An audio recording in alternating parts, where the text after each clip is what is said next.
আমার স্বামী টিটু ঘর জামাই থাকত আমাদের বাড়িতে, কিন্তু সে ছিল অকর্মা। কোনো কাজ করতে পারত না। কিন্তু তাকে আমি অনেক পছন্দ করতাম, তাই বিয়ে করে ফেলি। আমার মেজ ভাবির সন্তান হতো না, তাই আমার মেজ ভাই সবসময় মনমরা হয়ে থাকত আর ভাবিকে বলতো তোকে ছেড়ে দিয়ে আরও একটা বিয়ে করব। কিন্তু হঠাৎ একদিন রাতে লক্ষ্য করলাম আমার স্বামী টিটু মেজ ভাবির ঘর থেকে বের হচ্ছে। তার কিছুদিন পর ভাবি মহতে যাচ্ছে। আমি তা শুনে আমার মাথা ঘুরে গেল। তাহলে কি আমার স্বামী ভাবিকে? তাহলে মূল ঘটনাটা খুলে বলি। মাঝরাতে পানি খেতে উঠে নিজের স্বামীকে মেজ ভাবির ঘর থেকে বের হতে দেখে চমকে উঠল দিবারা। মেজ ভাইয়া 4 দিন হলো ঢাকায়। এখন ভাবি একা ঘরে। আমার স্বামী এত রাতে মেজ ভাবির ঘরে কি করতে গিয়েছিল সেটা জানার জন্য আমার মাথায় ঘুরপাক খাচ্ছে।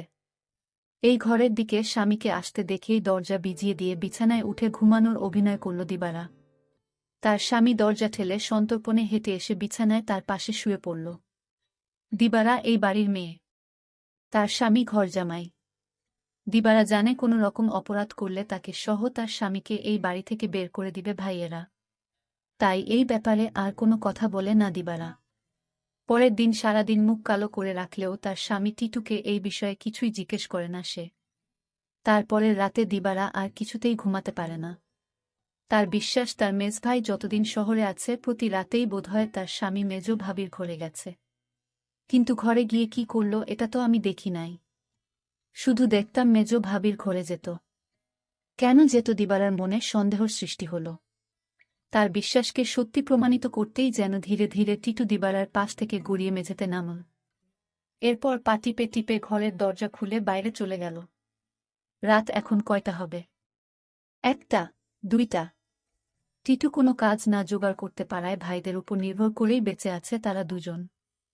দিবারা টিটুর এই অর্থ উপার্জনের অক্ষমতাটাই পুষিয়ে দেয়, সারাদিন গাধার মতো বাড়ির কাজ করে। সারাদিন কাজ করায় শরীর এতই ক্লান্ত হয় যে সারারাত মরার মতো ঘুমায় দিবারা। কয়বার টিটু তাপ্পড় দিয়েও দিবারার ঘুম ভাঙাতে পারেনি। তাই রাতে যে দিবারা জেগে থাকতে পারে এমন কোনো ভয় তার ছিল না বলা যায়। আর এই সুযোগে মেজ ভাবির ঘরে যেত। কিন্তু কেন যেত তা আমি কিছুই জানতাম না। পরদিন রাতে দিবারা ঘুমায়নি। সে রাতে জেগেছিল তার স্বামী কি করে তা জানতে। তখনই দেখল দিবারার স্বামী বিছানা থেকে ধীরে ধীরে উঠে গেল। ঘর থেকে বের হয়ে মেজ ভাবির ঘরে গেল। কিছুক্ষণ পর মেজ ভাবির ঘর থেকে চিৎকার শোনা যাচ্ছে। মনে হচ্ছে ভাবির এক অন্যরকম চিৎকার। আমি ভাবতে থাকলাম কি হতে যাচ্ছে এখানে। আমি কিছুটা আন্দাজ করতে পারলাম না আসলে ওই ঘরে কি হচ্ছে। টিটু চলে যেতেই বালিশে মুখ গুজে ফুপিয়ে কেঁদে উঠল দিবারা। সে তার স্বামীকে কত ভালোবাসে। সে কিনা করে সারাদিন তার জন্য, আর সে কিনা তার সাথে বিশ্বাসঘাতকতা করতে পারে। দিবারা ভাবল ওই ভাবির ঘরে কেন আমার স্বামী টিটু যায়, এটা আমার যে করে হোক জানতে হবে। পরের 2 রাত অনেক চেষ্টা করেও জেগে থাকতে পারল না দিবারা। সারাদিনের কাজের ধকলে এতই ক্লান্ত থাকত যে মাঝরাত পর্যন্ত বিছানায় শুয়ে জেগে থাকা তার পক্ষে অসম্ভব ছিল। তারপরে যখন মেজভাই চলে এলো তখন থেকে দিবারা কিছুটা নিশ্চিন্ত হল। তারও কয়েকদিন পর এক রাতে গভীর ঘুমে ঘুমিয়ে রয়েছে দিবারা। অনেক ধাক্কাধাক্কি করে তাকে উঠালো তার স্বামী টিটু। ঘুম জড়ানো ক্লান্ত কণ্ঠে দিবারা বলল, কি হয়েছে? এত রাইতে ডাকেন কেন? লাইটটা একটু জ্বালাও তো। সারাদিন কাম কইরা কুল পাই না। উনি আছেন তার চিন্তায়। এখন ঘুমান। এই বাড়ির সবচেয়ে অবস্থাপন্ন বলা যায় মেজু ভাই শহীদকে। তার স্ত্রীও অবস্থাসম্পন্ন ঘরের মেয়ে। শহীদ মিয়ার বড় চালের আড়তের ব্যবসা। গ্রামের দিকে হলেও শহীদের ঘরটা দেখার মতো। ইট সিমেন্টের দেয়াল আর টিনের দোচালা। তার ডান পাশে 2টো ইটের তৈরি ছাপড়া ঘরে থাকে ছোট ভাই বাদল আর বড় ভাই জলিল। তাদের 2টো ঘরের মুখোমুখি উঠান পেরিয়ে একটা টিন আর বাঁশের তৈরি ঘর। এখানেই দিবারা আর টিটুর সংসার। দিবারা খুব চিকন আর কালো হওয়াতে বাবা মায়ের মৃত্যুর পর 3 ভাই অনেক খুঁজেও কোনো পাত্র পায় না। শেষমেশ এক ভব ঘুরে ভাদাইমা গোছের এই টিটুকে ঘর জামাই হিসেবে আনে। ভেবেছিল টুকটাক কিছু কাজে তাকে লাগাবে। কিন্তু সে পুরোই অকর্মা। সেই দিনের প্রায় 1 মাস পর বাড়িতে বিরাট উৎসবের মতো আয়োজন হল। দিবারার ছোট ভাইয়ের 2টা আর বড় ভাইয়ের 3টা সন্তান হলেও মেজ ভাই বিয়ের 4 বছর পরেও সন্তানের মুখ দেখতে পারেননি। মেজ ভাই আরেকটা বিয়ে করবেন কিনা এটা নিয়ে চিন্তা ভাবনা করছিলেন। যে স্ত্রী তাকে সন্তানের মুখ দেখাতে পারবে, মেজ বউকে তাহলে এই বাড়ি ছেড়ে চলে যেতে হতো। ঠিক এই সময়েই আনন্দ সংবাদটা পেল সবাই। মেজ বৌমা হতে চলেছে। মেজ ভাইয়া আর ভাবির আনন্দ দেখে কে। এই উপলক্ষেই এই উৎসব আয়োজন।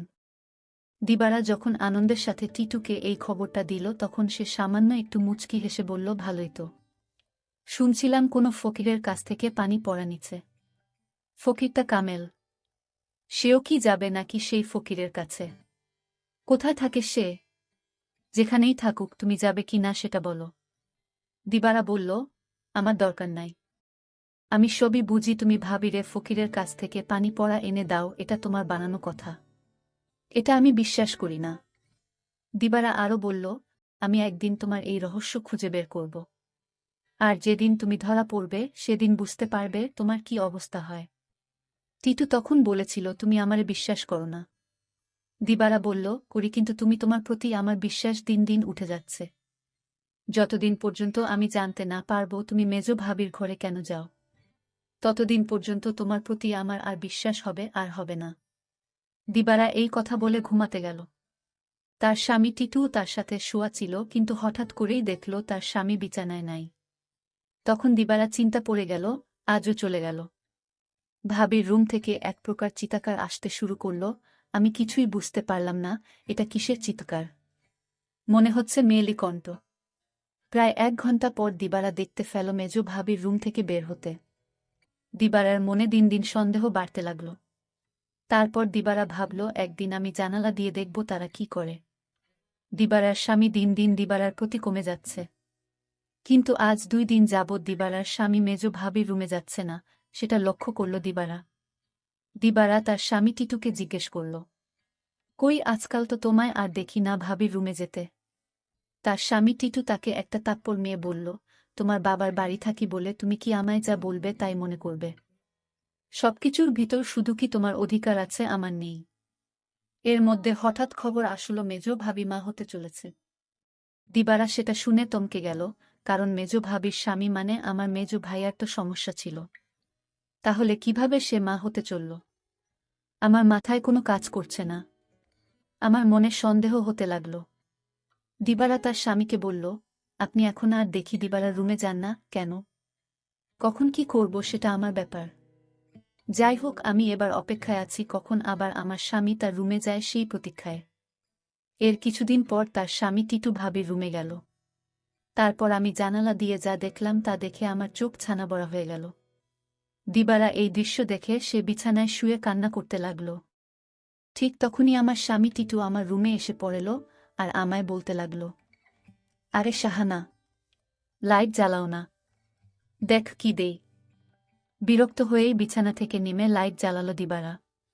তারপর চকিতে এসে বসল। টিটু তার সবগুলো দাঁত বের করে হেসে পাঞ্জাবির পকেট থেকে এক জোড়া চুড়ি বের করল। আরেকটু কাছে আসো, পরায়া দেই। চুড়িগুলো দেখে চিনল দিবারা এগুলো স্বর্ণের। আর এর মালিক যে মেজ ভাবি ছাড়া কেউ না, তাও সে ভালো করে জানে। সে ভয়ে ভয়ে ফিসফিস করে বলল, এগুলা তো মেজ ভাবির। তুমি পাইলা কই? আরে ভয় পাইও না, চুরি করি নাই। মেজ ভাবি আমারে দিচ্ছে। বলো কি? সে কেন দেবে? তোমারে একটা কথা কই। কই কই কইরাও এতদিন কইতে পারি নাই শর্মে। ভাবছিলাম তুমি আমারে ভুল বুঝবা, কিন্তু তোমারে আমি কি কিছু গোপন করি বলো? ভুল বুঝো না বউ। মেজ ভাই এইবার ঢাকায় যাওয়ার পর কয়রাত আমি মেজ ভাবির ঘরে গেছিলাম। টিটু আবার বলল, মেজ ভাই ঢাকা যাওয়ার পরে মেজ ভাবির কয় রাত খুব জ্বর হয়েছিল, কিন্তু তার যত্ন করার মতো কেউ ছিল না।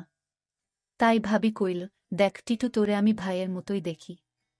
আমার সারাদিন ভালো লাগে, খালি একটু দুর্বলতা থাকে, কিন্তু রাত হইলেই জ্বর বাড়ে। তুই কি রাইতে আইসা আমার মাথায় একটু পানি ঢালতে পারবি? দিবারা অবাক হয়ে বলল, আমারে কইতে পারত। ছোট ভাবি, বড় ভাবি আছে, তোমারে কইল কেন? আমারে সারা দিনে জ্বরের কথা একবারও কইল না। টিটু মুখটাকে মলিন করে বলল, দেখলা, সব আমার কপালের দোষ।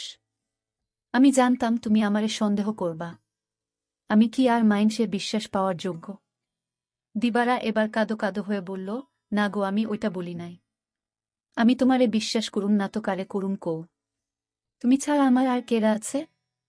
তুমি আমারে ঠকাইবা ফিরিসতা আইসা কইলেও বিশ্বাস করুম না। এই না হইলে আমার বউ। শুনো, ভাবিরে কইলাম দিবারারে পাঠায় দিবনে।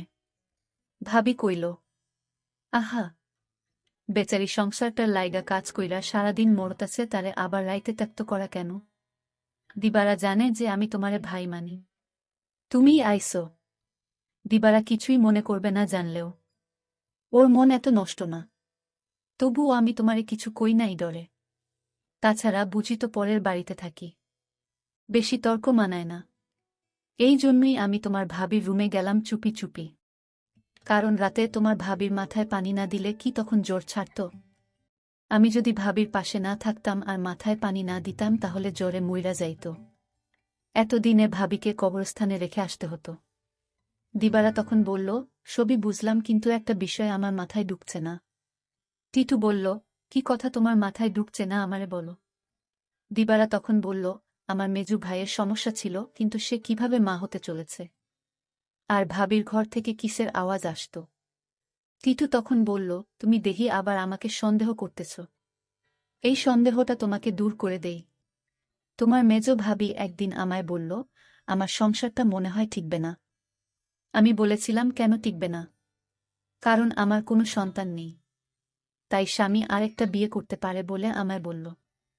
আর তখনই আমি বলেছিলাম, তোমার ভাবিকে শোনো, তুমি কিছু চিন্তা করো না, আমি সব ব্যবস্থা করতাছি। আমি তখন এক ফকির বাবার কাছে গেলাম। ভাবির সমস্যাগুলো খুলে বললাম। ফকির বাবা বলল, আমি তোমায় এক গ্লাস পানি পড়া দিব। সেটা 2-3 ফুটা করে সপ্তাহখানে খেতে হবে।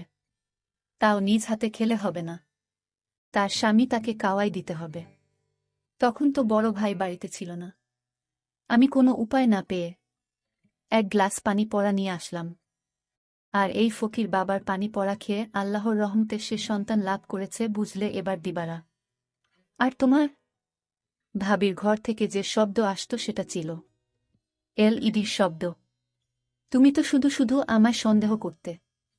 দিবারার চোখ ভিজে উঠে। আহা, তার এই স্বামীকে আর ভাবিকেই নাকি সে ভুল বুঝেছে। কি বাজে চিন্তাই না করেছে সেই রাতে তার স্বামীকে ভাবির ঘর থেকে বের হতে দেখে। সে সিদ্ধান্ত নেয় তার সহজ সরল এই স্বামীকে আর কোনোদিন সন্দেহ করবে না সে। টিটু বলল, আমি সেবাযত্ন করাতেই তো ভাবি সুস্থ হইয়া গেল। তাই তো খুশি হইয়া দিল এই চুরি জোড়া, কইল দিবারারে দিও। তবে দিনের বেলা এটা পইর না, সাহানা। বুঝি তো পরের ঘরে থাকি, 5 লোকে 5 কথা কইব। দিবারা তখন কেঁদে কেঁদে বলল, আমি তোমাকে অনেক কষ্ট দিয়েছি, তোমাকে অযথা সন্দেহ করেছি, আসলে তুমি নিষ্পাপ। দিবারা বলল, তুমি মেজো ভাবির ঘরে গিয়ে মেজো ভাবিকে মায়ের মতো যত্ন করে সুস্থ করে তুলেছে, এরকম স্বামী এখনকার যুগে পাওয়া বড় কঠিন। দিবারা বলল, আমায় ক্ষমা করে দিও তুমি। তুমি ক্ষমা না করলে আল্লাহ আমাকে ক্ষমা করবে না। টিটু তখন হেসে বলল, আমি তোমাকে ক্ষমা করে দিয়েছি। বন্ধুরা, আজকের গল্পটি কেমন লাগলো তা অবশ্যই কমেন্ট করে জানাবেন, আর এরকম নতুন নতুন ভিডিও পেতে আমার চ্যানেলটিকে সাবস্ক্রাইব করে পাশে থাকবেন। ধন্যবাদ।